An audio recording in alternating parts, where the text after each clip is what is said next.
Binabati ko po ang bawat isa ng isang magandang umaga. Good morning po. Jesus is Lord. Amen po ba?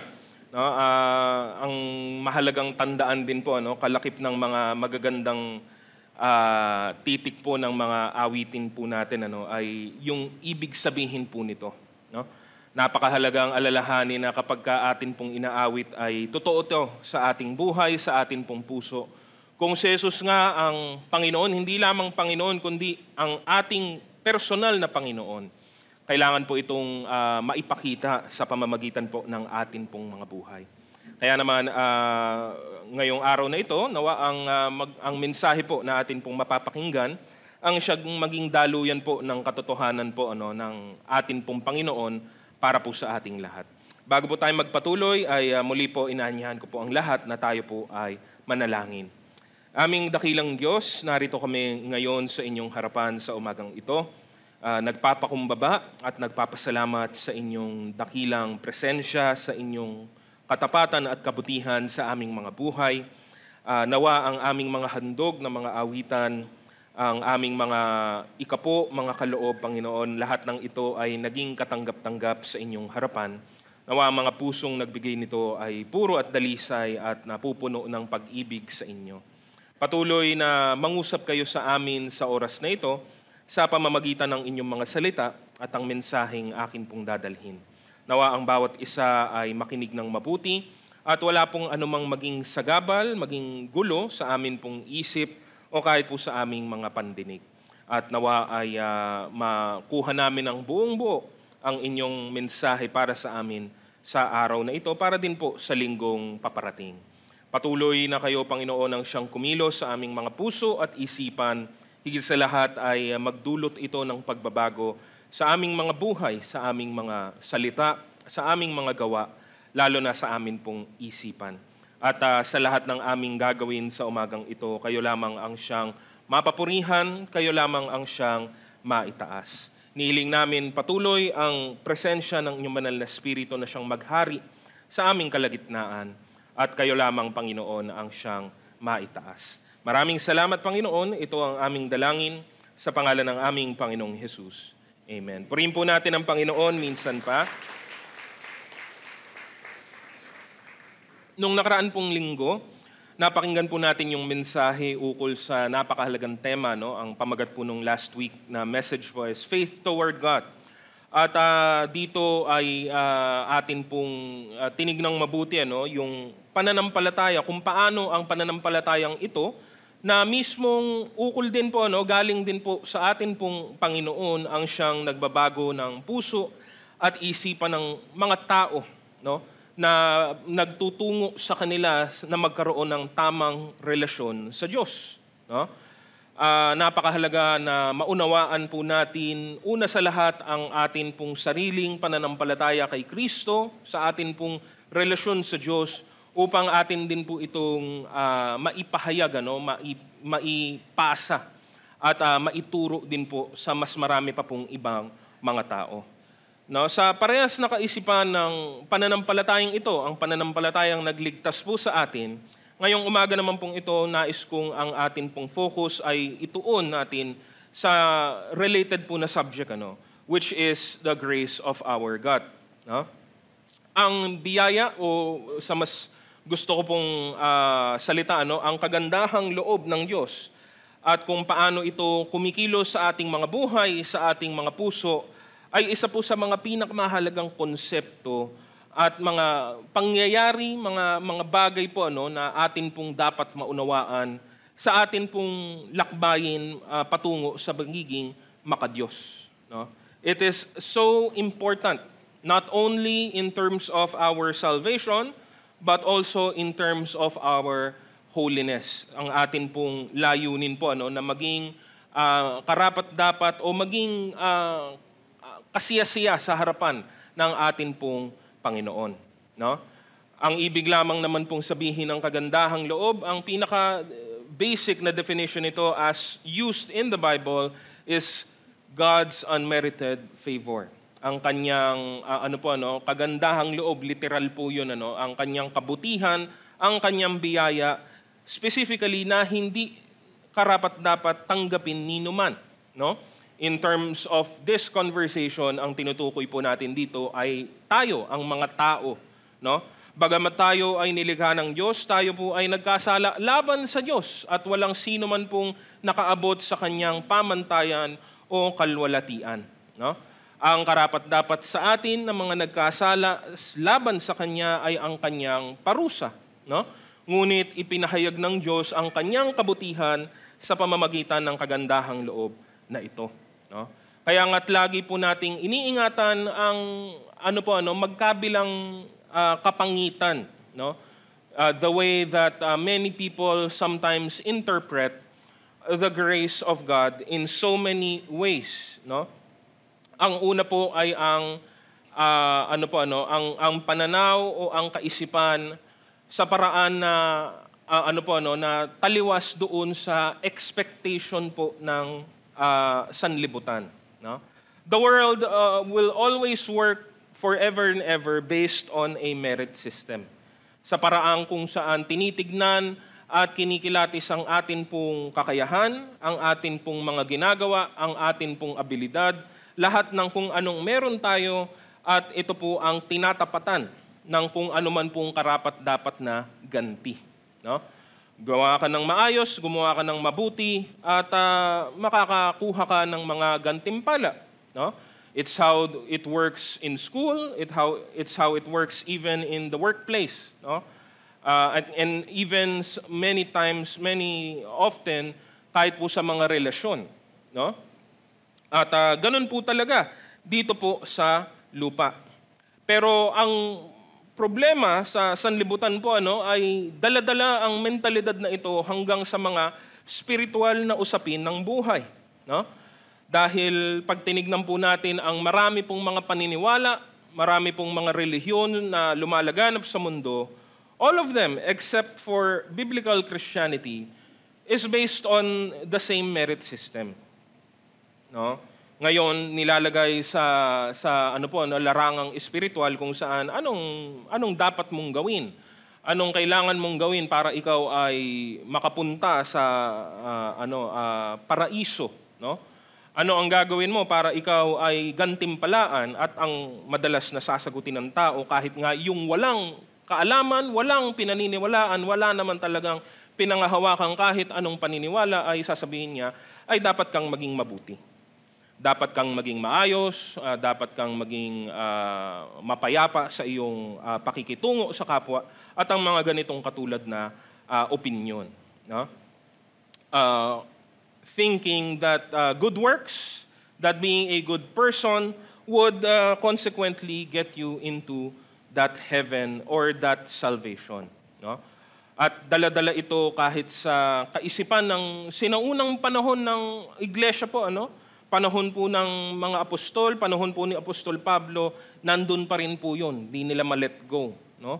Ang sabi nga po natin, isa sa mga magagandang halimbawa po niyan sa Biblia po ay yung aklat po ng Galatia. Mga mananampalataya na po ang mga taong nakapaloob po dito sa iglesyang ito, ngunit nilalason pa rin po sila ng mga aralin na katulad po nito. Thinking that good works, obeying the law, following the law, would get them into salvation, no? Sa kabilang banda naman po, yung kabilang dulo naman po nito, ay ang kasiraan sa kagandahang loob ng Diyos, kung saan ay sumobra naman po ito, no? Sa paraang hindi na po, makatotohanan, sa paraang wala na po sa Biblia, kung saan ginagamit pong panakipbutas ang salitang kagandahang loob para po pagbigyan, para po abusuhin, para po para po sagarin, no, ang kasamaan ng tao sa kasalukuyan.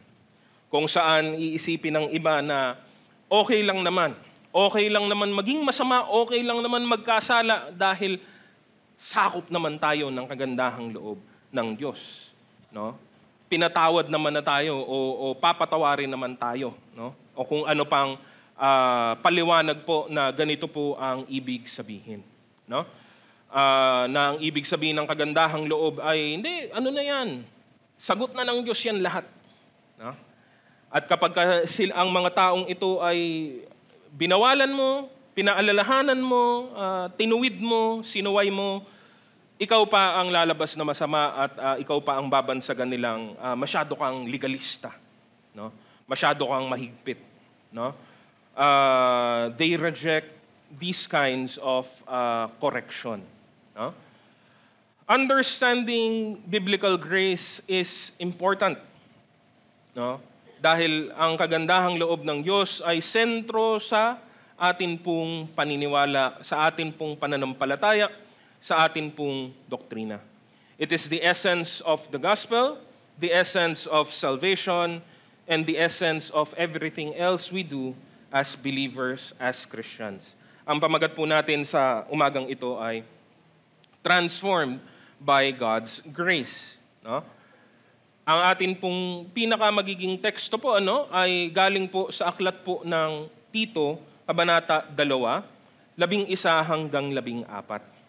Tandaan po natin mga kapatid at sa mga bisita, mga panauhin, ganun din po ang libreng kaloob ng kaligtasan ay ibinigay na, no? Ito ang daan para ang sino man ay matagpuan ang biyaya ng atin pong Diyos. Meron na pong paraan para makamtan ang buhay na walang hanggan, no? Pero higit pa po dito ang hatid, ang daladala ng kagandahang loob ng Diyos. Ito ay sagana sa lahat ng ating pangangailangan. Basahin po natin yung atin pong teksto. Sabi po dito, sapagkat nahayag na ang kagandahang loob ng Diyos na nagdudulot ng kaligtasan sa lahat ng tao. Ito ang nagtuturo sa atin upang talikuran ang makamundong pamumuhay at damdaming makalaman at upang makapamuhay tayo ngayon ng may pagpipigil, matuwid at karapat-dapat sa Diyos. Habang hinihintay natin ang dakilang araw na ating inaasahan, ito ang pagbabalik ng ating dakilang Diyos at tagapagligtas na si Jesucristo. Inihandog niya ang kanyang sarili upang palayain tayo sa lahat ng kasamaan at linisin tayo upang maging bayan niyang masigasig sa paggawa ng mabuti. No?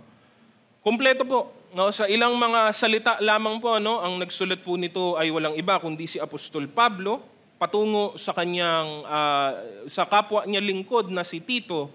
Ito ang kanyang ipinaalala at ipinahayag.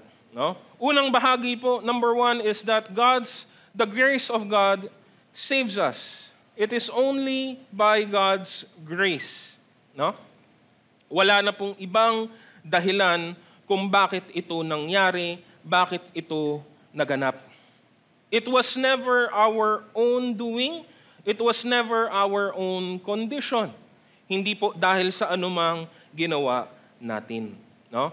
Kung bakit dito po natin kinukuha, dito po nanggagaling, yun pong aralin, yun pong konteksto ng kahit po ang pananampalataya ay galing po sa Diyos. Yes, it is something that we technically do. Diba? Ang tao ang gagawa po nito. But even then, that faith in itself has its origin, has its author only in God. The reason why faith is effective as it is because God said it so. Dahil sinabi ng Diyos, dahil itinakda ng Diyos na mangyari ang bagay na ito, bunga ng pananampalataya. Balikan ko po yung verse 11, ang sabi po, sapagkat nahayag na ang kagandahang loob ng Diyos na nagdudulot ng kaligtasan sa lahat ng tao. No? The grace of God has appeared, bringing salvation to all. No? More than an idea, more than a concept, more than a study, more than a doctrine, alam po natin ang tunay na tinutukoy po dito ng apostol. The grace that appeared to us was none other than a person. Tao po ang dumating. No? The person who embodies this grace of God has appeared. No? None other than our Lord Jesus Christ. No? Yun ang dumating, yun yung ibig pong sabihin, yun yung nahayag ng naparito ang atin pong Panginoon. No? At dalawang bagay po ang mahalaga po dito. Letter A is that it has been made available for all. Ito ay binigay na at ito ay wala pong anumang ginagawang pagtatangi. No? Kailangan ko pong linawin po yun kasi, again, sa unang tingin, sa unang pagbasa, depende po sa translation or version ng Bible, it would make it seem na ay ibig bang sabihin na matik na lahat ng tao ay naligtas na. Diba? The grace of God has appeared, bringing salvation to all people, to all men, to all. Well, kailangan natin ng context palagi po sa Biblia. No? We cannot identify, we cannot interpret a singular text, a singular verse on its own apart from the context of the whole Bible. Yung kabuuan po ng Biblia ang siyang magliliwanag lagi ng mga bagay na ito. No? Maliwanag na mismo sa ibang mga pahiwatig at pahayag ni Apostol Pablo na hindi ito ang kanyang gustong ibig sabihin. Mismo ang Biblia ang nagsasabi sa atin, nagpapahayag sa atin na meron pong dalawang magkaibang destinasyon ang lahat ng tao. Meron sila na tutungo sa buhay na walang hanggan, na kung tawagin po natin ay kaligtasan, at meron po silang tutungo sa technically buhay na walang hanggan din, pero ito ang tawag nating kaparusahan. No? In terms of eternity, they are both the same. Parehas po silang walang katapusan. Excuse me. Pero magkaiba po ang kanilang kondisyon. Yung isa ay kasiyasiya at kanais-nais. Yung isa po ay hindi po kasiyasiya at mas lalong hindi po kanais-nais. Sabi po mismo ng ating Panginoong Hesus, Mateo Kabanata 25:41, sasabihin naman niya sa mga nasa kaliwa, lumayo kayo sa harapan ko. Isinumpa kayo sa apoy na di namamatay na inihanda para sa dyablo at sa kanyang mga kampon. Tuloy po natin sa verse 46, itataboy ang mga ito sa kaparusahang walang hanggan, ngunit ang mga matuwid ay magkakaroon ng buhay na walang hanggan. No? Again, we have to be certain. The fact na itong mga talatang ito ay nasa Biblia na, ay naisulat na, no? At nandyan na po yan forever po, ay pinapahiwatig na hindi mo pwedeng i-interpret yung sinabi ni Apostol Pablo sa aklat ng Tito sa ganung paraan, na ibig sabihin na automatic lahat ng tao ay ligtas. No, there are those who will go into damnation, ika nga. The grace of God that appeared was Jesus Christ coming into this world. Ang sabi po ni Apostol Juan sa Kabanatang 1, talatang 17, dumating ang kautusan sa amin sa pamamagitan ni Moises, ngunit sa pamamagitan naman ni Hesukristo ay dumating ang kagandahang loob at katotohanan. No? The context of Titus chapter 2 verse 11 says to us that salvation for all just means opportunity and availability for everyone. No? For everyone. Ibig lamang po sabihin, sinabi ko na po kanina, hindi po ito nagtatangi sa anumang basihan na pangtao. Hindi ito nagtatangi sa race, no? Hindi ito nagtatangi sa gender, hindi ito nagtatangi sa culture. Wala po itong tinatangi sa anumang paraan na pantao, no? Kung ikaw ay tao, basta tao ka, no? Ikaw ay kaya mo, no? Pwede mong makuha, makamtan ang bagay na ito. For all types of people, from all classes of society, from the greatest of kings to the lowest of the slaves, no? Even all kinds of sinners. Kahit ano pang mga kasalanan ang meron ka. No?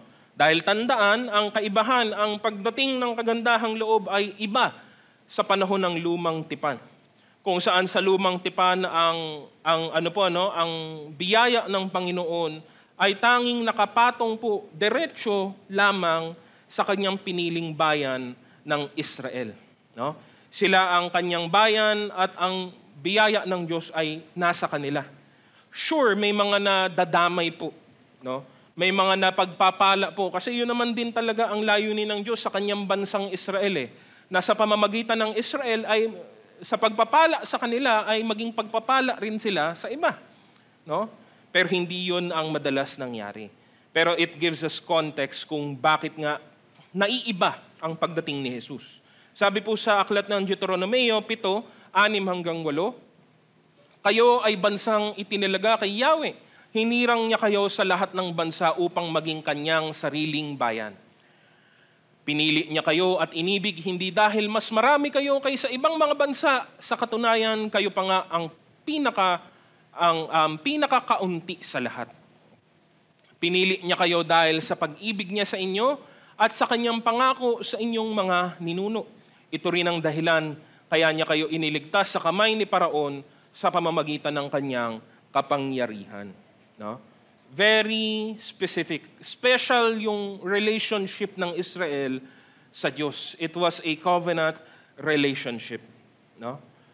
Again, some other nations experience the goodness of God only by extension, from Israel. No? Pero ngayon, sa pamamagitan ni Kristo, nabuksan na po ang mga pintuan. No?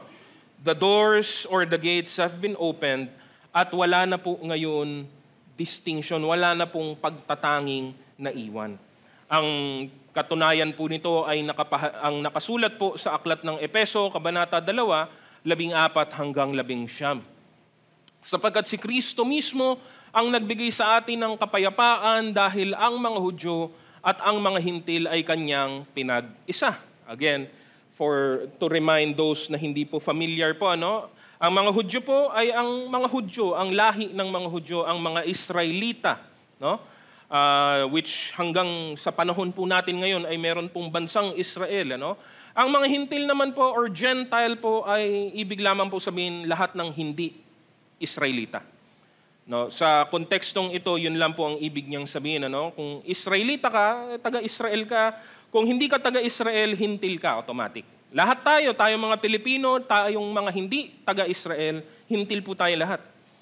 At hindi tayo kabahagi, parte ng anumang espesyal na relasyon sa Diyos noong sinaunang panahon.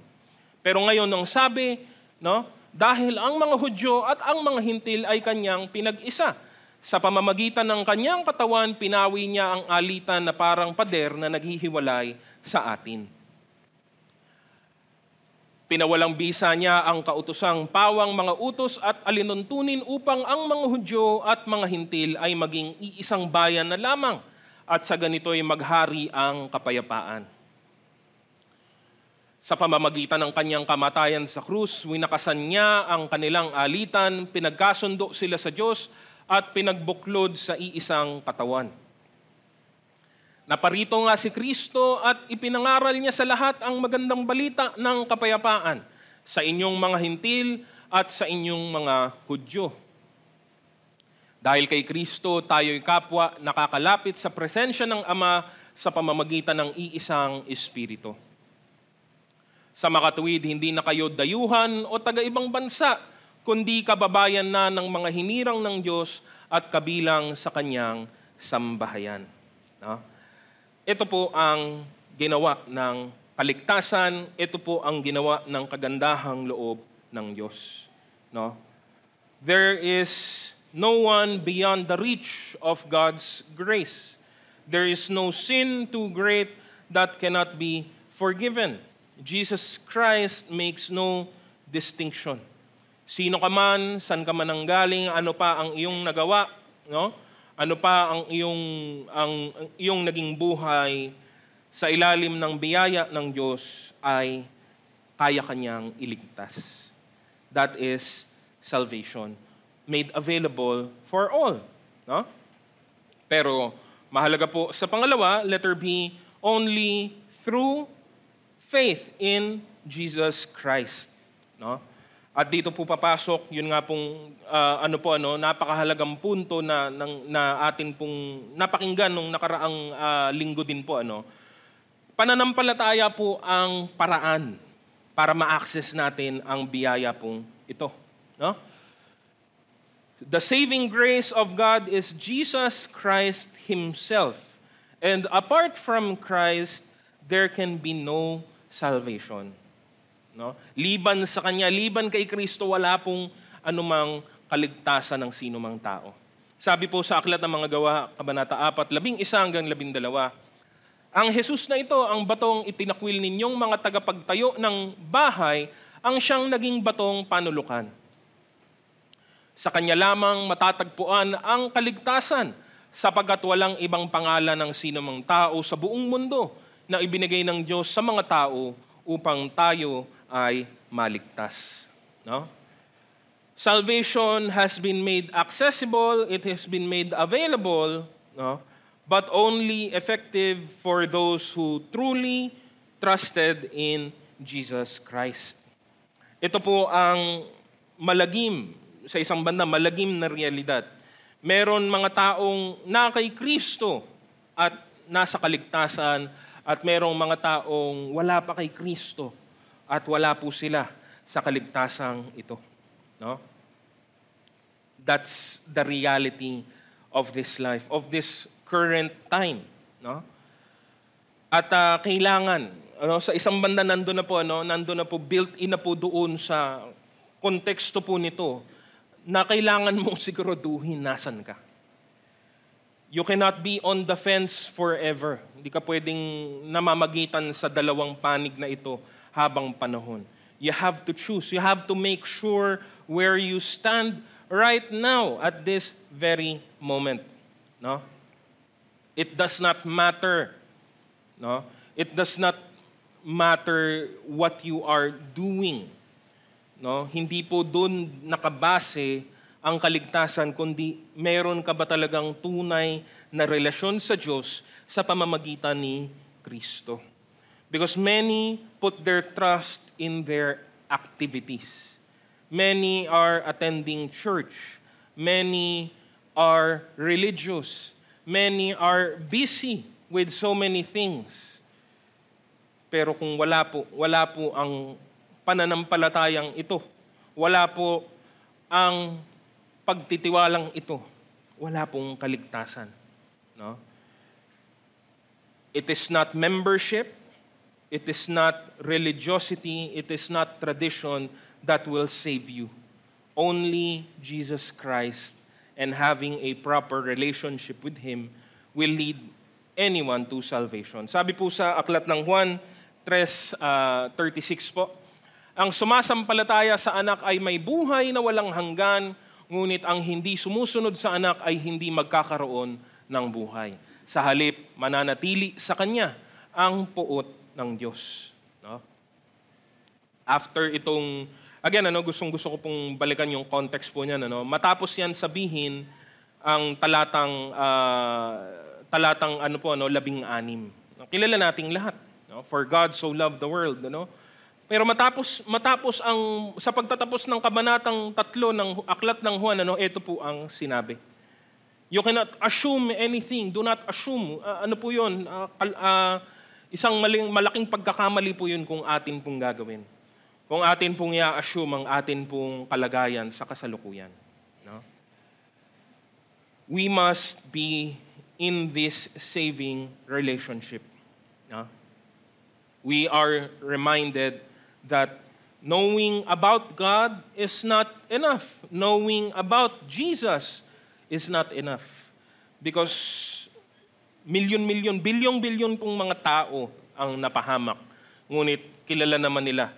No? May idea naman sila kung sino ang Diyos, kung sino si Jesus. Marami sa kanila ay nagbasa din naman o nagbabasa pa nga ng Biblia. Marami na sa kanila ang nakarinig ng Ebanghelyo. No?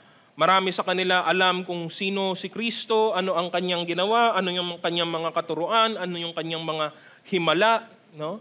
Alam nila yung Kanyang kapanganakan. Marami nga sa sanlibutan, sineselebrate pa ito tuwing December. Marami silang alam kung kaalaman lang po ang atin pong susukatin. Marami silang nalalaman. No? But knowing about Christ is not the way of salvation. It is being in Christ. It is submitting your life to Him. It is acknowledging Him, no? At dito po, dugtong-dugtong ang lahat ng atin pong tinatalakay. Ilang linggo na po, ano? Dugtong-dugtong ang pananampalataya, no? Ang faith, ang repentance, ang holiness, ang lahat ng ito ay nagsasama-sama po, no? Ito ang nagiging bunga ng pagkilala kay Kristo, yung tunay na pakikipag-isa sa Kanya, no?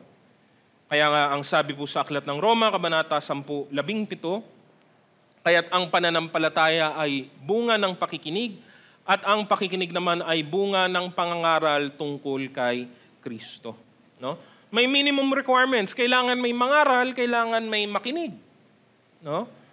Pero kahit ang pakikinig ay dapat pong magbunga ng pananampalataya. Marami ang nagpapahayag, marami ang nakikinig, kung kakaunti ang sumasampalataya, kakaunti po ang ligtas. Ganon lang po siya. No? It's not enough na nakinig ka. It's not enough na in-acknowledge mo ito. It's not enough na alam mo ito. Kailangan ito ay pinangahawakan mo. No? If you do not respond with this faith, everything will be for nothing. No? Kaya nga, ang malungkot na katotohanan po, ano, marami pong mapapahamak, alam nila ang Ebanghelyo. They have heard of it. No? Ako, sa tingin ko lang po yun, ano, wala po akong hard na statistics, ano, simula nung nagsimula ang Kristyanismo, simula nang itatag ng Diyos ang kanyang iglesia dito sa lupa, no, how many have perished. Ganong karami ng tao ang namatay. Hindi ko po masabi yun. Wala akong idea. Pero I believe that many who have perished have heard at least about Christ. Mas marami po ang namamatay na may alam sa Ebanghelyo kaysa dun sa mga wala. No? Paliit ang porsyento ng mga tao sa buong mundo, even today. Paliit yung porsyento ng hindi pa rin talaga literal na naaabot ng Ebanghelyo. Konti na lang po sila. No? Mga nasa malalayong nayon, mga nasa malalayong gubat, mga nakatira sa malayo sa syudad. Yun na lang po ang hindi naabot. But for the most part, in the modern world, many have heard of the gospel. Lalo pa ngayon, in this age of information. Many hear the gospel, but many will also perish with the knowledge of the gospel. Marami sa kanila ay napahamak at patuloy na mapapahamak pa. Dumating na ang kaligtasan sa pamamagitan ni Kristo. Sabi nga po sa 2 Korinto, Kabanata 6, talatang 2, sapagkat sinasabi niya, sa kaukulang panahon ay pinakinggan kita, sa araw ng pagliligtas, sinaklolohan kita. Ngayon na ang panahong nararapat. Ito na ang araw ng pagliligtas. No? The grace of God has appeared, bringing us salvation, and all we need to do is believe. No? The first step is in accepting the grace of God is the realization for the need. Hanggat hindi po nauunawaan ng tao ang kanyang pangangailangan, hindi nila ito pahahalagahan. No? 'Di ba? Hindi mo po mahirap pong mahikayat ang taong busog na kumain. Kasi busog na siya eh. 'Di ba? Tara kain tayo. Gusto mo libre pa kita. Hindi na, okay lang, busog na ako eh. I'm full. Many reject the offer of the gospel, the offer of salvation, because they think that hindi naman nila ito kailangan. No? Hindi nila kasi naiintindihan. People reject it because they do not think that they are that sinful. Kaya nga yung ano po, ano, sabi po ni Jesus, ano, sa Aklat ng Lucas, Kabanata 5, 31, 32, sinagot sila ni Jesus, hindi nangangailangan ng manggagamot ang walang sakit, kundi ang may sakit. Hindi ako naparito upang tawagin ang mga matuwid, kundi ang mga makasalanan upang sila'y magsisi. And again, ang lagi ko pong binibigyan pansin sa mga talatang ito, no, technically, meron bang matuwid na tao? Wala. So technically, lahat ay makasalanan. At kaya naparito si Jesus para sa ating lahat ng mga makasalanan. Ngunit may mga tao sa kanilang kamangmangan, sa kanilang maling kaisipan, feeling nila matuwid sila. At feeling nila, wala silang sakit. Kaya dumating ang manggagamot, sabi po dun sa 31, na manggagamot, di ba? Hindi nangangailangan ng manggagamot ang walang sakit, kundi ang may sakit. Lahat naman talaga may sakit. Lahat ay makasalanan, ngunit dahil sa tingin mo wala kang sakit, tatanggihan mo yung manggagamot.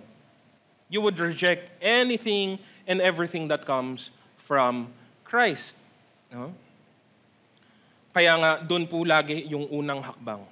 Seeing yourself, seeing your real self, yung tunay mong kalagayan, at ngayon, pagka tinignan mo naman ang kagandahang loob ng Diyos, doon mo po ma-appreciate, doon mo makikita kung ano talaga ang kamangha-mangha at kagilagilalas na kagandahang loob ng Diyos ito. We continually appreciate this grace when we realize how undeserving and unworthy we really are. By the grace of God, we have been saved. No? Yun po ang unang napakahalagang bahagi. Pero hindi po diyan humihinto ang kagandahang loob. Number 2, the grace of God also trains us. No? Hindi po dito ito humihinto. Again, in the life of the believer, in the life of the Christian, there are some things that are assumed. Meron pong mga bagay po na hindi po talaga magkaiba, hindi po ito magkahiwalay, hindi po ito parte-parte. Marami po sa atin pong buhay bilang mga mananampalataya po ay iisang buo, iisang bahagi lamang po talaga ito, no? Ang masaklap, ang masama po ay sa maraming pagkakataon ay pinipilit ng tao na paghiwalayin yung hindi naman talaga magkahiwalay. No? Ang pananampalataya, ang pagsisisi, at ang kabanalan ay iisang bahagi po sila. Hindi po sila magkakahiwalay po talaga. You cannot have one and then forsake the other. You cannot have one and then neglect the other. Kung meron ka nung isa, nasa iyo na rin ang iba. No? This is where most people make the error about the grace of God. They think the grace the effect of grace ends at salvation. No? At kapag ka naligtas ka, yun na, natapos na. Ang pinaka-punto, ang pinakamahirap na bahagi. No? Pero gaya nga ng atin pong binabanggit palagi, salvation technically is just the door. Pintuan lang po ito. No? Napakahalaga na makapasok ka ng pintuan. No? Pero pagpasok mo ng pintuan, anong gagawin mo sunod? Meron pa pong sunod na mga mangyayari. No? Katulad nga ng babasahin po natin, sabi po nga ni Apostol Pablo, hindi lang namang tayo niligtas ng kagandahang loob na ito, tinuturuan din po tayo nito kung paano tayo dapat ngayon mamuhay. No? We are saved by grace, but grace also trains us, disciplines us, and instructs us. At ilang bagay po ang kanyang sinabi sa atin pong binasa nga kanina. Una, letter A, to deny ungodliness and worldly desires. Sabi po ito sa talatang 12 ng Tito, no? Unang bahagi. Sabi po, ito ang nagtuturo sa atin upang talikuran ang makamundong pamumuhay at damdaming makalaman. No? Teaches us to say no more to ungodliness. Sa nakakaunawa ng atin pong dating kalagayan, diyan tayo nanggaling lahat. Nasa atin ang lahat ng kasamaan, lahat ng mga bagay na taliwas sa kalooban ng Diyos, lahat ng mga masasamang uri ng mga pagnanasa, doon po tayo namumuhay. Again, these are the things by themselves that make us sinful. No? Pero kapag dinanas mo ang kagandahang loob ng Diyos kay Kristo, ito ngayon ang nagtuturo sa iyo na tama na. Ito nga yung mga bagay na nagpahamak sa iyo. Ito yung mga bagay na nagpalayo sa iyo sa Diyos. Ito yung mga bagay na dahilan kung bakit ikaw ay tinatawag na may sakit at may karamdaman. No? Sa atin pong awitan kanina, no, yun din po ang kahulugan o ang ibig sabihin ng kadiliman. No? Ang dilim at liwanag ay mga mga larawan po na pinapahiwatig ang kalagayan. Kalagayan ng makasalanan, kalagayan ng malayo sa piling ng Diyos, at ang liwanag ay tumutukoy doon sa Diyos mismo. No? Dahil sa liwanag lahat ay nakikita, sa liwanag lahat ay nagiging maganda, nagiging malinis. No? Sabi nung awit natin, dinala tayo galing sa dilim tungo sa kanyang kaliwanagan. Ano yung mga bagay na nasa kadiliman? Kasama na ang mga bagay na ito. No? Ungodliness and worldly desires. No? Niligtas ka, pero habang ikaw ay nagpapatuloy sa pakikinig, sa pag-aaral, sa pagbabasa ng kanyang salita, makikita mo na marami pala sa dati mong buhay ay hindi nagbigay kaluguran sa Panginoon. No? Kaya nga niya ibinigay ang kanyang sarili sa krus upang iligtas ka galing sa kanyang kahatulan. Tandaan, ang Diyos din po ang hahatol sa ating lahat. No? Ngayong nalaman mo na ito at patuloy mong nalalaman ang mga bagay na ito, magsisimula ka ngayon lumakad sa landas na ipinahiwatig at ipinakita ng ating Panginoong Hesukristo. Kanyang sinabi, sino mang gustong sumunod sa akin, kailangan niyang itakwil ang kanyang sarili, pasanin ang kanyang krus araw-araw, at sumunod sa akin. Sisimulan mo yun ngayon. Sabi po sa Aklat ng Roma, Kabanata 6, 12 hanggang 14, huwag na ninyong paghariin ang kasalanan sa inyong mga katawang may kamatayan upang hindi na kayo maalipin ng masasamang hilig nito. Huwag na ninyong ipailalim sa kapangyarihan ng kasalanan ang alinmang bahagi ng inyong katawan bilang kasangkapan sa paggawa ng kasamaan.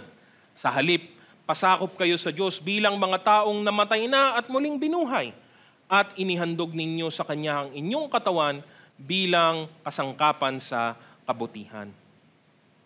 Sapagkat hindi na dapat maghari sa inyo ang kasalanan dahil kayo'y hindi na namumuhay sa ilalim ng kautusan, kundi sa ilalim ng kagandahang loob ng Diyos. No?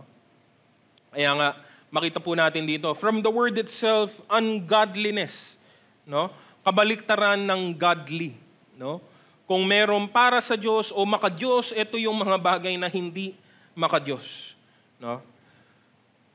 An ungodly person refers to someone who does not respect nor revere God, maybe doesn't even believe in Him, lives separately from God.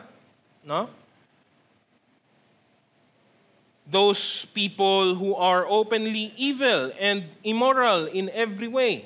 No? Mabilis pong isipin na ang makasalanan ay isang taong ubod ng kasamaan. No? At gano'n naman po talaga ang ating kaisipan. That's why many of us rejected the good news in the first place. Sabi ko nga po, dahil pag sinabi mong makasalanan, ang unang iisipin mo yung pinakamasama at pinakamalubhang kriminal sa balat ng lupa. Isang mamamatay tao, isang masahol na dapat pong ikulong o ipapatay, no? Ayon sa batas. But in reality, when we say ungodliness, it refers to all of us. Dahil wala naman pong sino mang tao ang namuhay ng may pagkilala sa Diyos sa kanyang likas na kalagayan. No? Kaya tayo nadadaya ng sarili nating kaisipan because we think we are not as bad as others. No? Kaligtasan ay kailangan niyan ng mga taong nandun sa kabila. No? Kapatawaran ay kailangan niyan, yung taong yun, kailangan nun ng kapatawaran talaga. Ako, okay pa naman ako. That's the lie that we tell ourselves.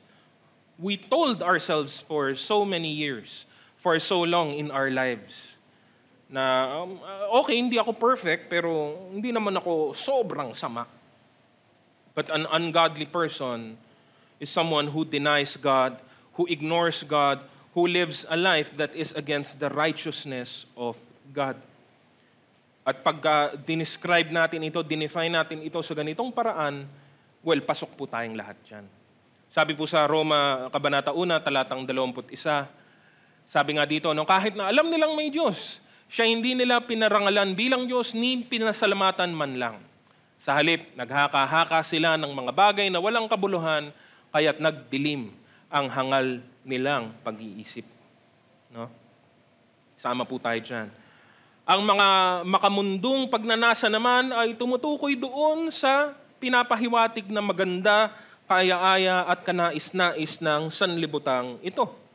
Alam po natin na sinasabi ni Apostol Juan ukol sa mga bagay na ito, no? Kanyang ikinategorya sa pinakamadaling paraan sa unang Juan Kabanata 2, 15 hanggang 16. Sabi niya, huwag ninyong ibigin ang sanlibutan o ang mga bagay na nasa sanlibutan. Ang umiibig sa sanlibutan ay hindi umiibig sa Ama. Ang lahat ng nasa sanlibutan, ang masasamang nasa ng laman, ang nasa ng mga mata at ang pagmamalaki sa mundong ito ay hindi nagmumula sa Ama, kundi sa sanlibutan. No? Kaya pong naisin ng mundo ang mga bagay na mabubuti. Hindi naman po ito imposible sa mga tao. Humans are corrupted, but still, the image of God remains, but corrupted. No? Ang larawan ng Diyos ay nasa tao pa rin naman po, ngunit sinira ito at binaluktot ito ng kasalanan. Kayang naisin ng tao sa kanyang likas na makasalanang kalagayan ang mga bagay na mabubuti. Kaya niyang tumulong sa kanyang kapwa, kaya niyang gumawa ng maganda, kaya niyang magsalita ng kaaya-aya at kanais-nais, ngunit sa puso ng mga bagay na ito, nandun nagahari ang laman. Nandun nagahari ang pagiging makasarili. No? Kahit na gumagawa siya ng mabuti sa kanyang kapwa, ang kanyang puso, ang kanyang isip ay nakatuon pa rin sa mga bagay na pansarili pa rin. No? Hindi ito maaamin ng sino man basta-basta. Kasi mahirap po eh. No, mahirap po. Laban po yan doon sa pangatlong bagay na binanggit. Ano? Pagmamalaki sa mundong ito, or sa English po, mas kilala sa the pride of life. No? Yung pagmamalaki natin, hindi natin maaamin ito sa madaling paraan. No? Dahil makikita mo ang tao tumutulong pero kailangan may kapalit. No? At pag walang kapalit, makikita mo ang tulong ay unti-unting natutuyo. No? Kailangan laging meron pong pansarili na bumabalik. No? All of the worldly desires fall into these categories. Selfishness, pride, seeking after power, seeking after glory, seeking after money, there is greed, there is lust, living for sinful pleasure, lahat ng ito. Mga pagnanasa ng sanlibutan, pwede po nating sabihin mga pagnanasa din po ng laman. And again, it is grace that tells us, that trains us, enables us as well to say no more. Tama na, hindi na dapat. Dahil tayo ay pinalaya na sa pamamagitan ng kaligtasan na na kay Kristo. No? With grace, we are now enabled to do what we want to do. Yung gusto natin. Nandun yung kagustuhan nating makalaya sa mga masasamang bagay na ito. Sa kagandahang loob ng Diyos, makakaya na natin ito sa ngayon. Sa ating sariling likas na kalagayan, hindi ito mangyayari.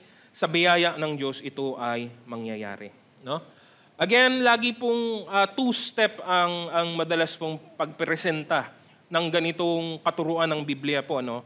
Nandun po yung bahagi ng pagtanggi sa mga bagay na hindi na po nararapat, pero lagi po itong may kaakibat na pagtanggap at pagtuloy sa mga bagay din na nararapat.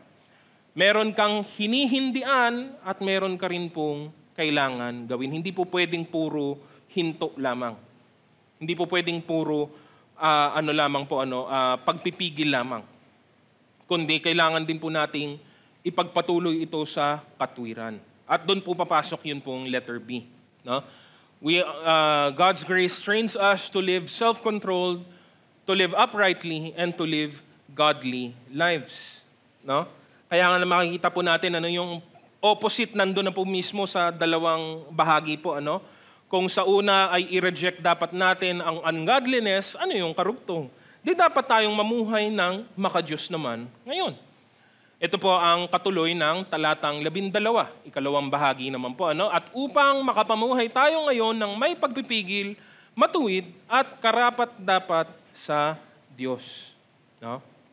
It is not enough to say no to the wrong things. You must also say yes to what is good, what is true, and what is right. No?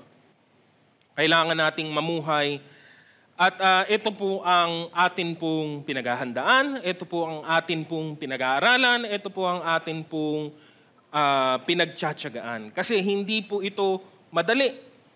Bakit po hindi ito madali? Kasi mahirap pong mamuhay ng matuwid sa isang mundong baluktot. Mahirap pong mamuhay sa liwanag sa isang mundong napakadilim. Nang tayo ay dinala ng Diyos sa kaliwanagan, tayo ay nasa liwanag na niya. Pero ang lahat ng wala pa sa liwanag ay namumuhay pa rin po sa dilim. Nasaan po ba ang mundo kung hindi nasa dilim pa rin po? And yun po ay mahirap. Hindi po siya madali. Hindi po siya effortless. Hindi po siya sobrang hirap na hindi natin siya kayang gawin, pero hindi din po siya sobrang dali na hindi mo na ito kailangan pag-isipan o paghandaan. Kailangan po natin itong paghandaan, kailangan natin itong pagpursigihan. No? Kailangan po natin mamuhay ng naaayon ng nararapat sa kalooban ng atin pong Panginoon. No? Kaya nga po ang inuna po ni Apostol Pablo, no, yung self-control, no? Na meron naman po talagang self-control ang tao, ngunit hindi niya ito pinapagana, no? Dahil ayaw naman niya talaga itong paganahin, bakit niya lalabanan ang kanyang mga sariling mga kagustuhan at pagnanasa, no? Ngunit isa ito sa mga bunga ng Espiritu, ang sabi po sa Galatia, no? Self-control is one of the main ways a Christian can maintain purity in his life. We are not to succumb to worldly passions and temptations and impulses. Gaya ni Jesus, He lived a self-controlled life. Hindi siya nagpadala sa anumang bagay, sa tukso man ng kaaway, sa emosyon man ng tao, sa kagustuhan ng marami sa kanyang kapaligiran, kahit mismo sa mga malalapit sa kanyang puso. Hindi po siya nagpadaya kanino man. Namuhay siya nang nakatuon lang ang isip sa iisang bagay, ang kalooban ng kanyang Ama.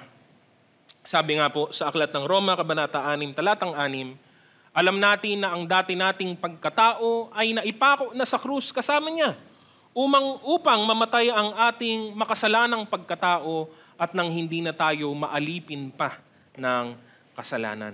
No? Sumunod yung upright, no?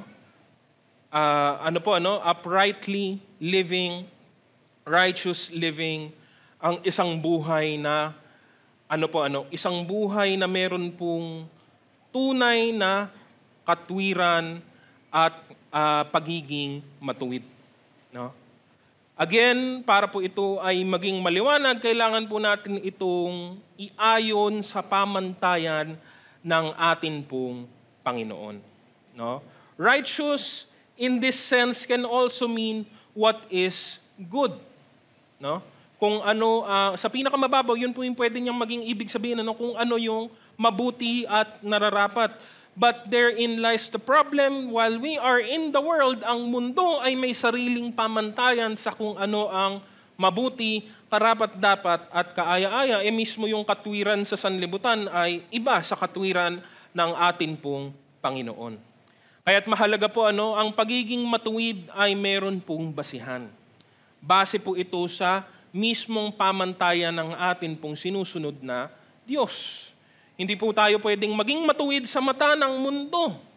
Because ironically, ang pagiging matuwid sa mata ng Diyos ay hindi po yan matuwid sa mata ng maraming tao. No? Sa maraming pagkakataon. Hindi po sa bawat pagkakataon, pero sa maraming pagkakataon, ganyan po talaga ang mangyayari. No? Kung nanaisin mong pantayan lamang ang katwiran ng sanlibutan, malamang sa malamang din, hindi mo po maaabot din ang katwiran ng Panginoon sa buhay mo. Magkaiba po kasi ang pamantayan po nila. Conforming to the standards of God. No? His standards for conduct, His standards for living, His standards of truth and righteousness. Kaya nga, magandang basahin po natin dito. No? Sa practical na paraan, ano ang itsura po nito? Well, may mababasa po tayong isang serye sa Aklat po ng Roma, Kabanata 12, 14 hanggang 21. Ang sabi po dito, mga halimbawa po ito, mga practical na halimbawa ang binanggit po dito. No? Sabi, idalangin ninyo ang mga umuusig sa inyo. Idalangin ninyo sila at huwag sumpain.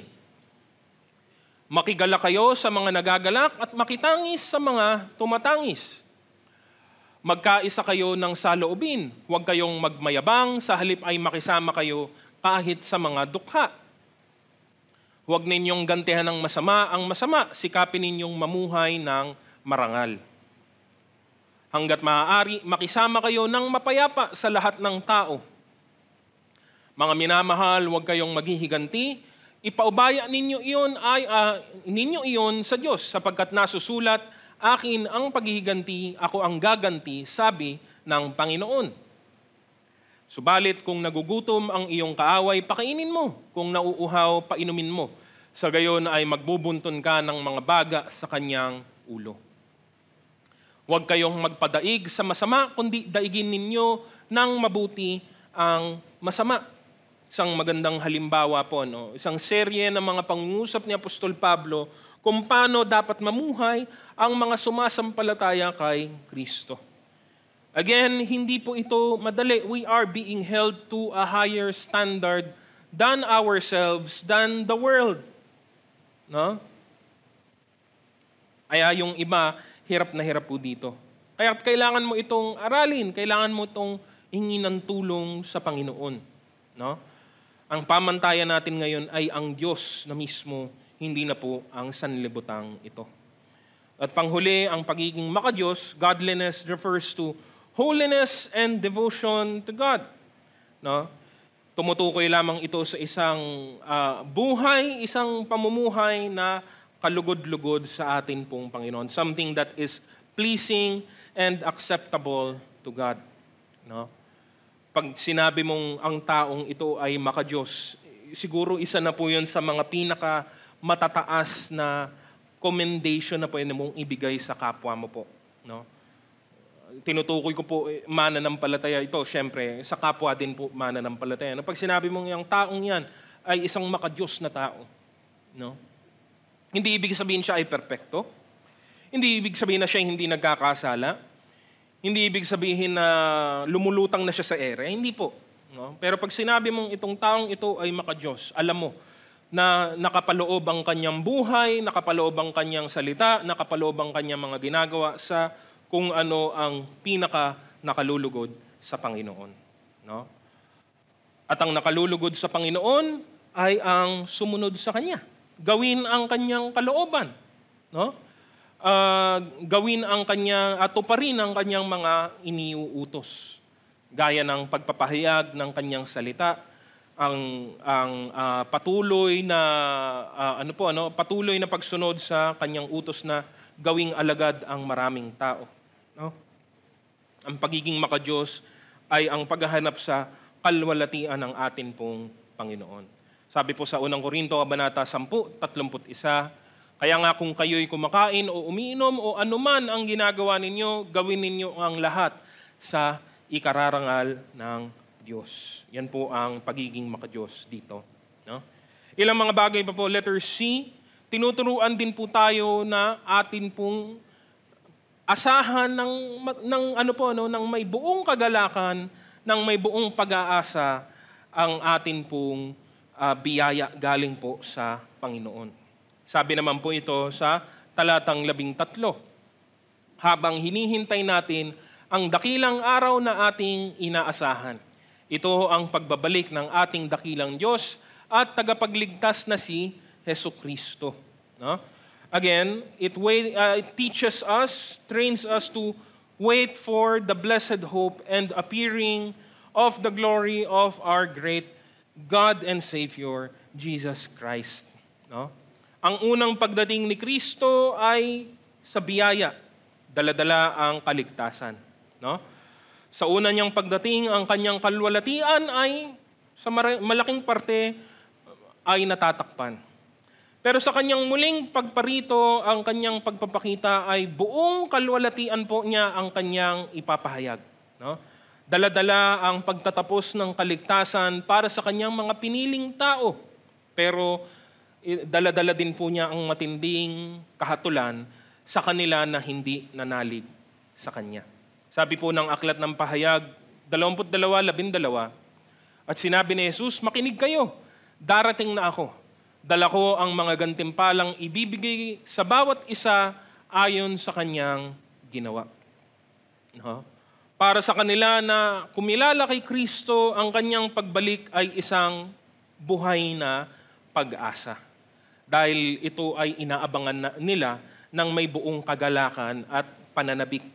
Hindi po nakakatakot to no? Para po sa mananampalataya. No? Alam ko nabanggit din po 'yun nabanggit din po 'yun sa isang verse kanina sa atin pong awitan, no? Ano po yung linya? Jesus our Lord soon shall appear. For the Christian, it's joyful. It's celebratory, parang eto na, malapit nang dumating ang Panginoon, kaya mong ngumiti, kaya mong tumawa. Pero para sa kanila na wala kay Kristo, darating ng Panginoon, they will experience the return of Christ with fear and trembling. Kung ikaw ay wala kay Kristo. No? Pero in connection, ang lahat ng ito sa atin pong paghihintay sa sa kulminasyon ng atin pong pag-asa, no? Tayo po ay naghihintay, pero in connection with everything else that has been said, no, dito po sa aklat ng Tito, hindi po tayo naghihintay passively, no? Hindi po tayo naghihintay lamang ng nakaupo, ng nakatunganga sa upuan, sa lamesa, sa orasan, hanggang sa bumukas ang pinto at sumigaw si Jesus na narito na ako, no? Hindi po yun yung itsura o larawan ng waiting na ginagawa po ng atin pong pananampalataya po kay Kristo, no? Hindi po dapat ganito, no?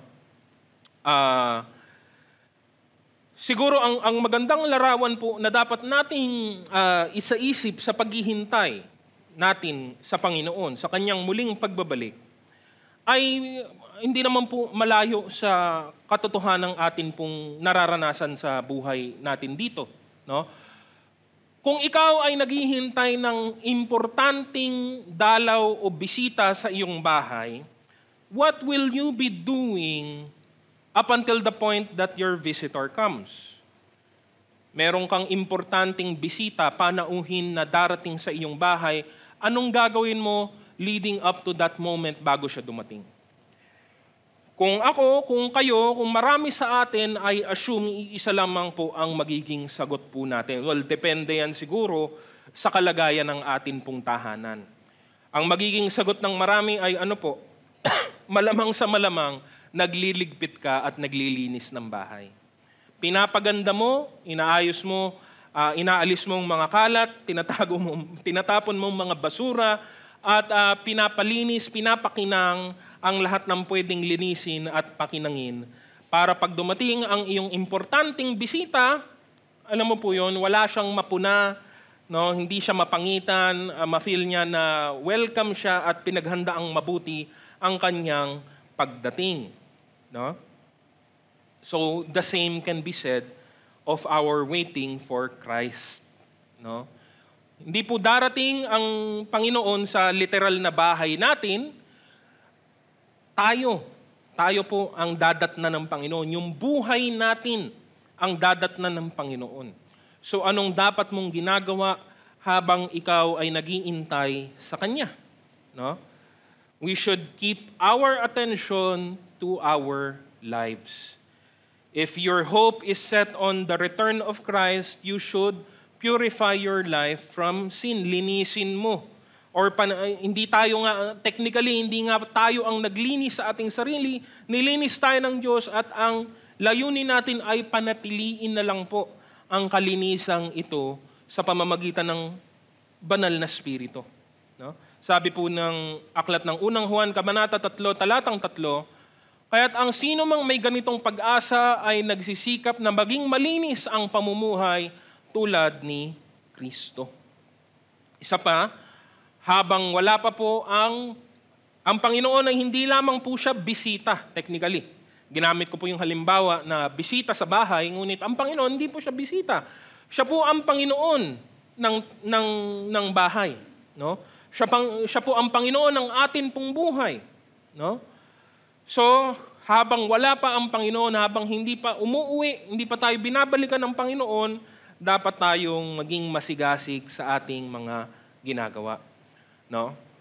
Huwag tayong nakatulala lamang po sa orasan. Sabi po sa aklat ng Marcos, Kabanata 13, 35 hanggang 37. Gayun din naman, magbantay kayong lagi dahil hindi ninyo alam kung kailan darating ang Panginoon ng sambahayan. Ito'y maaaring sa takip silim, sa hating gabi, sa madaling araw, o kaya sa umaga. Baka siya'y biglang dumating at maratnan kayong natutulog. Ang sinasabi ko sa inyo, sinasabi ko sa lahat, maging handa kayo. No? Kung tayo ay nag-iintay sa pag-asang ito ng may pananabik, dapat tayo ay kumikilos at gumagawa. Dapat nating ipinapamuhay ang tinuturo nga ng biyaya ng Diyos na ito sa atin. Dahil panghuli, dito po nagtapos ang mga talatang atin pong binasa. No? Letter D, it trains us to be zealous for good works. No? Kasigasigan, sabi po sa talatang 14 po, inihandog niya ang kanyang sarili upang palayain tayo sa lahat ng kasamaan at linisin tayo upang maging bayan niyang masigasig sa paggawa ng mabuti. Zeal or zealousness just means great enthusiasm, fervor, or eagerness. Pananabik, meron ka pong pananabik, meron ka pong drive, no? Meron ka pong decision, will to do this thing, no? Yung passion na gawin, no? Ang mga bagay-bagay. Si Apostol Pablo, alam niya ang pakiramdam na ito. Sa maraming pagkakataon, sa mahabang panahon ng kanyang buhay, masigasig siya. Ngunit hindi po para sa Diyos, kundi laban sa Diyos. Sabi po ng ilang mga talata, Galatia, Kabanata 1, 14, sa relihiyong iyon, ako'y naging masugid ng higit sa maraming Hudyong kasing edad ko, dahil ako'y panatiko sa kaugalian ng aming mga ninuno. Ganon din sa Pilipos, Kabanata 3, talatang 6, dahil sa masugid kong pagsunod sa kautusan, inusig ko ang iglesia. Kaya't kung sa pagiging matuwid ayon sa kautusan, wala ring maisusumbat sa akin. Because we can be zealous for the wrong things. Nananabik ka pero ngunit hindi naman sa mga bagay na kalugod-lugod sa Panginoon. No? Ganon na lamang ang pagiging masigasig na Apostol Pablo sa katuruan na tinanggap niya galing sa mga Pariseo sa punto na hindi niya kasi alam, hindi niya alam ang katotohanan, hindi niya nakikita kung sino si Kristo. Kaya't inusig niya ang Panginoon, inusig niya ang pangalan ng Panginoon, inusig niya kahit ang mga tagasunod ng Panginoon ang iglesia. No? Ngunit nang matagpuan ni Apostol Pablo ang Panginoong Jesus mismo, binago siya. Pinanganak siyang muli sa Espiritu at salamat sa Diyos, yung kasigasigan po ni Apostol Pablo sa dati niyang buhay ay dinala pa rin niya sa bago niyang buhay, ngunit ngayon nakatuon na sa mga nararapat na bagay. Sabi po sa 1 Korinto 15, 9-10, sapagkat ako ang pinakahamak sa mga apostol, ni hindi nga ako karapat-dapat tawaging isang apostol sapagkat inusig ko ang iglesia ng Diyos. Ngunit dahil sa kagandahang loob niya, ako'y naging isang apostol at hindi naman nawalan ng kabuluhan ang kaloob niyang ito sa akin. Katunayan, nagpagal ako ng higit kaysa sino man sa kanila, subalit hindi ito dahil sa sarili kong kakayahan, kundi sa dahil sa kagandahang loob ng Diyos na nasa akin. No? Hindi nagpahinga, hindi po naging kampante si Apostol Pablo sa kung ano ang kanyang mga ginawa na, ano ang kanyang mga natupad na, kung ano ang kanyang mga na-accomplish na, kundi nagpatuloy po siya hanggang sa kamatayan. Maaga po siyang namatay. Gaya ng maraming ibang mga apostol na nauna sa kanya, no? Sila ay pinatay dahil sa kanilang pananampalataya, no? At pinaliwanag ni Apostol Pablo dito sa ating binasa na walang ibang dahilan sa kanyang pagiging masigasig kundi dahil sa kagandahang loob ng Panginoon. Hindi dahil may hinahabol siyang gantimpala, hindi dahil binigyan siya ng anumang incentive, kundi dahil naniniwala siya ng buong puso sa katotohanan ng Ebanghelyo, sa katubusan na nagmula kay Kristo. Kaya siya masigasig. Walang ibang dahilan ang kanyang kasigasigan dahil lamang ito sa katotohanan. No? Tayong mga mananampalataya dapat pong ipamuhay ang parehas na pagiging masigasig sa mga mabubuting bagay. How zealous were we for the former things in our life? Mga bisyo, pagsisinungaling, pandaraya, pagmumura, imoralidad. Ano bang nakuha natin? Ano bang napala natin sa mga bagay na ito? Panandaliang kasarapan. At the very best, that's the best you could do. Panandaliang kasarapan, panghabang buhay na kahirapan. No? There was joy, but there was more sorrow. Mas marami po ang kalungkutan sa ating dating buhay. So bakit mo ngayon titipirin ang kasigasigan para sa mabubuting gawa? Bakit mo ngayon titipirin ang kasigasigan para sa mabubuting bagay? Para sa kapurihan at karangalan ng atin pong Panginoon. Ano bang pumipigil sa iyo? Bakit hindi mo ibigay ng buong puso ang buhay mo sa Kanya? Let us be zealous for the things that please God and give glory to Him. Our obedience, our sacrifice, our hard work, our tiredness, our achievements, our failures as well. No? Ano man ito, siguraduhin natin na ginagawa natin ang lahat ng ito dahil po sa kalwalatian ng atin pong Panginoon. Kaya nga po, sa dulo nito, no, ang paalala ay yung atin pong morning devotion kanina. 2 Korinto, Kabanata 6, talatang 1. Yamang kami mga katulong sa gawain ng Diyos, nakikiusap kami sa inyo, na huwag ninyong sayangin ang kagandahang loob na ibinibigay sa inyo ng Diyos. Sa English, mas malalim ng bahagya, do not receive the grace of our Lord in vain. Parehas lang ang ibig sabihin. Huwag itong masayang sa mas mababaw po, no? Huwag itong mabaliwala. No? Nawalan ng kabuluhan sa pinakamadaling salita. Because there are people who do receive this grace in vain. No? Anong mapapala mo kung tinanggap mo nga ang kagandahang loob pero isinantabi mo ito? May babala ang Panginoong Hesus. Mateo Kabanata 7, talatang 6, huwag ninyong ibigay sa mga aso ang bagay na banal, baka pagkatapos ay kayo pa ang balingan at sakmalin nila.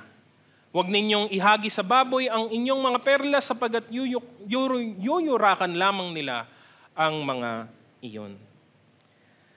There will always be people who do not understand the grace of God, such as it is, and will treat it like trash. No? Ito'y tumutukoy sa mga taong nasa labas. 'Di ba? Binigyan mo ng magandang bagay, hindi naman nila naintindihan, itinapon, isinantabi, pinagwalang bahala, isinayang po nila. Hindi mo maiiwasan, hindi natin yun maiiwasan. We do not control the actions of others.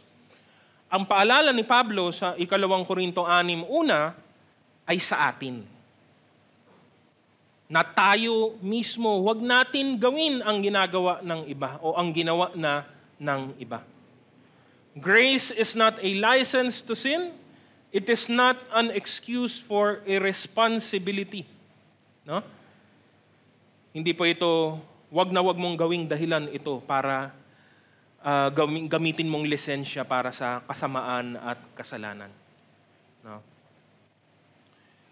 Grace trains us to reject sin, to be godly, to choose what is pleasing to the Lord, to wait for our hope with eagerness, with full accountability of everything that we do, and for us to be living in the good works that God wants for us. No?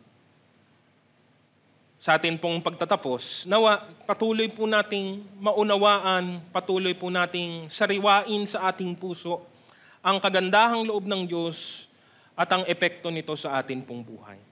No? Kung ikaw nga ay tunay na sumampalataya kay Jesucristo, iniligtas ka niya. Inilis ka na niya sa dilim, nilagay ka niya sa liwanag. Dati kang hindi ka bahagi, ngayon ay ginawa ka niyang bahagi ng kanyang kaharian, ginawa ka niyang kanyang anak. No? Sa pamamagitan ng kagandahang loob ng Diyos na ito, natupad ang lahat ng ating pangangailangan. Higit pa. No? Higit pa sa lahat ng ating pwedeng kailanganin pa. Ang punto ngayon ay ipamuhay natin ang biyayang ito sa lahat ng aspeto. No? Sa lahat ng ating gagawin, ginagawa, no? Sa lahat ng bahagi ng atin pong buhay, mamuhay tayo ng kalugod-lugod sa atin pong Panginoon.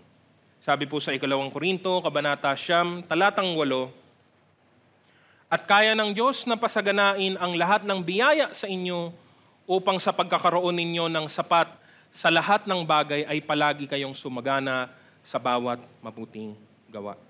Balik po natin sa Diyos ang pinakamataas na papuri.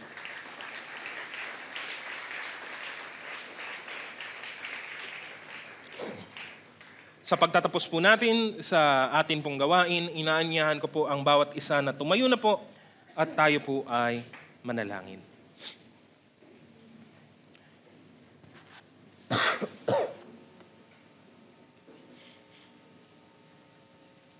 Aming dakilang Diyos, muli ay pinupuri ka namin sa umagang ito.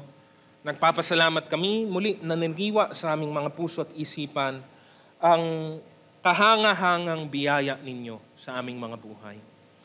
Ang biyayang ito, Panginoon, ay hindi lamang isang salita, hindi lamang isang ideya na dumating, kundi ang biyayang ito ay nagkatawang tao. Ang pangalan niya ay Jesus at siya ang nagligtas sa aming lahat. Patuloy naming ipinagpapasalamat sa inyo, Panginoon, ang inyong kabutihan at ang inyong kagandahang loob na dumating sa aming mga buhay. Subalit nandun ang inyong paalala, ang paalala na mamuhay kami ayon nga sa biyayang ito na aming tinanggap. Huwag namin itong aksayangin. Huwag namin itong sayangin. Huwag namin itong ipagwalang bahala, Panginoon. Huwag namin pong kalimutan o kaligtaan ang lahat ng mga mabubuti ninyong ginawa para po sa amin. Mamuhay kami ng nararapat sa inyong harapan. Mamuhay kami ng may kasigasigan sa mabubuting gawa. Mamuhay kami ng may masunuring mga puso. Gawin namin ang inyong kalooban. Tuparin namin ang inyong mga utos. Bigyan namin kayo ng kaluguran sa lahat ng bahagi ng aming buhay. Salamat, O Diyos, at nawa ang mensaheng ito ang siyang magbantay sa amin.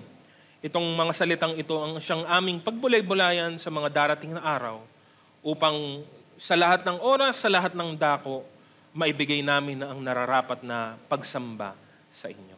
Maraming salamat sa inyo, O Diyos, at sa inyo ang lahat ng kapurihan sa umagang ito. Tanggapin po natin ang bendisyon. Pagkatapos ninyong magtiis ng maikling panahon, ang Diyos na bukal ng lahat ng pagpapala ang siyang magbibigay sa inyo ng kaganapan, katatagan, at isang saligang matibay at di matitinag. Siya rin ang humirang sa inyo upang makihati kayo sa kanyang walang hanggang kalwalatian kasama ni Kristo. Sa kanyang kapangyarihan magpakailanman, at ang lahat ng pinagpala sa umagang ito ay magsabi ng Amen. Purihin po natin ang Panginoon at magbatean po tayo sa bawat isa.